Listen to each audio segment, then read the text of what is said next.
I'm Luke Summerhays, and I love Tadbulb.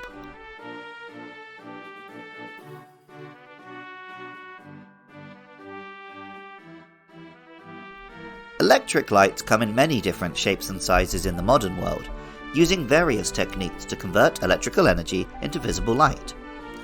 Though highly wasteful and inefficient, the most iconic remains the classic light bulb, a heated metal coil inside a glass bulb, which glows white hot when electricity is passed through it.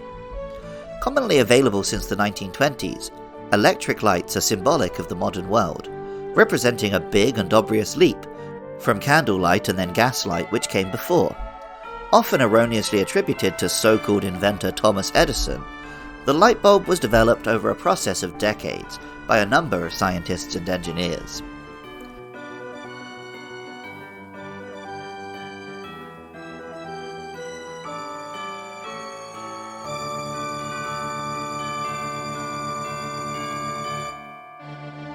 Tadbulb is a pure electric-type Pokemon which combines the light bulb with a tadpole, the earliest stage in a frog's development. It works visually, with both the creature and the invention being a bulbous head with a little tail or wire dangling beneath. In-game, tadbulbs are seen floating around like little lightings in a haunted house. Pokemon Violet tells us, "It floats using the electricity stored in its body. When thunderclouds are around, Tadbulb will float higher off the ground." As well as being useful for simply lighting dark places more safely than an open flame, light bulbs were also revolutionary in allowing for long-distance communication between ships on dark nights, especially before the likes of radio. Pokemon Scarlet tells us, "Tadbulb shakes its tail to generate electricity. If it senses danger, it will make its head blink on and off to alert its allies." The name Tadbulb is a brilliant example of a Pokemon pun name, almost enough to make one believe the English name is what came first in this whole design process. The Japanese name is Zupika, combining Zu, or head, with the pika pika sound of electricity crackling, which should be familiar to any Pokemon fan. Tadpoles are most famous, of course, for developing into frogs, and luckily this is no Poliwag situation, as when exposed to a Thunderstone, Tadbulb evolves into Bellibolt. Bellibolt is a big, round, goofy-looking frog. It looks extremely huggable and squishable. Overall, its shape is somewhat like an avocado, a fruit brought over from the Americas and now grown extensively in Spain. The avocado is often said to look somewhat frog-like, and it does have a surprisingly effective potential as a source of bioelectricity. So, an avocado-shaped electric frog Pokemon? Sure, it makes sense, I guess. Pokemon Scarlet tells us, "When this Pokemon expands and contracts its wobbly body, the belly button dynamo in its stomach produces a huge amount of electricity."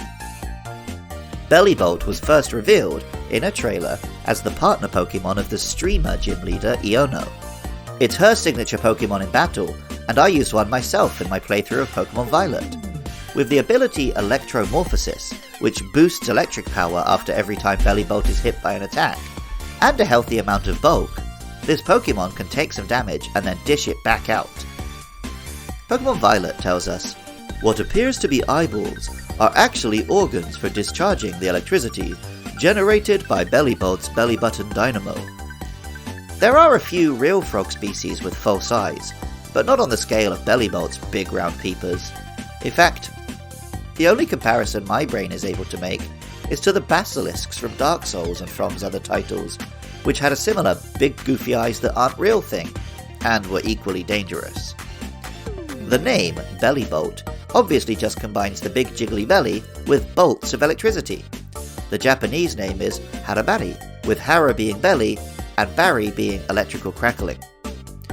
We're having an accidental frog week here on Luke Loves Pokemon, with Krogunk and Toxicroak episode releasing on this coming Tuesday.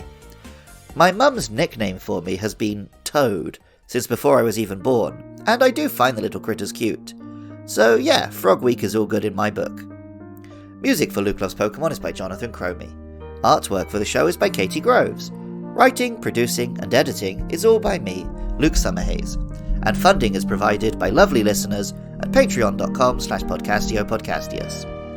I love it when you guys get in touch.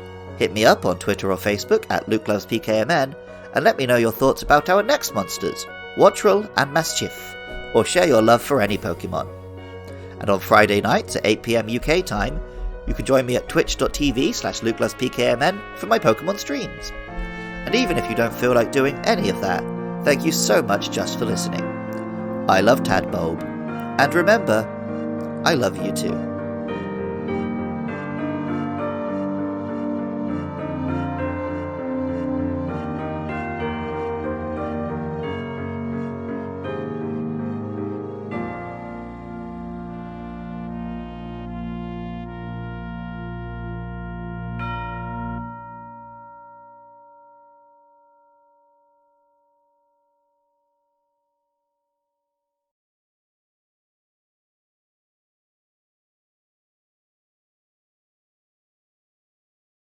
So, I've had this thought rattling around in my head, and I think it makes sense.